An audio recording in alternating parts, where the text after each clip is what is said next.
আজ আমি আপনাদেরকে বলবো যে আপনারা ফেসবুকে রিলস ভিডিও সেভ করে রাখেন, পছন্দ রিলস যদি আপনি সেভ করে রাখেন সেইটি আপনি বার করবেন কীভাবে, ওটি আপনি বার করতে পারবেন খুব সহজে। তাহলে আপনারা আমার ভিডিওটি লাস্ট অবধি দেখতে থাকুন।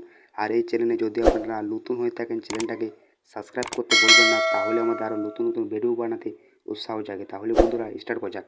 আপনাকে আগে ফেসবুকটাকে ওপেন করতে হবে। আপনি যখনই দেবেন ফেসবুকটাকে ওপেন করে আপনি একটা পাবেন এই ধরনের ইন্টারফেস। এবারে আপনি উপর দিকে তাকান, তিনটা ডটে আপনাকে এভাবে ওকে করতে হবে। আপনি যখনই দেবেন ওকে করে এবার আপনি এখানে দেখুন সেভ, এইটির উপরে আপনাকে এভাবে ওকে করতে হবে। এখান থেকে আপনি ফেসবুকে যতলা রিলস ভিডিও সেভ করে রাখেছেন এখানে সেই সেভ করা ভিডিওগুলো আপনি খুব সহজে বার করতে পারবেন। যে কোনো আপনি পছন্দ রিলস এখান থেকে আপনি নিতে পারবেন জন্য আপনি সেভ করে রাখেছেন। আশা করি বন্ধুরা আমার ভিডিওটাই তো কই।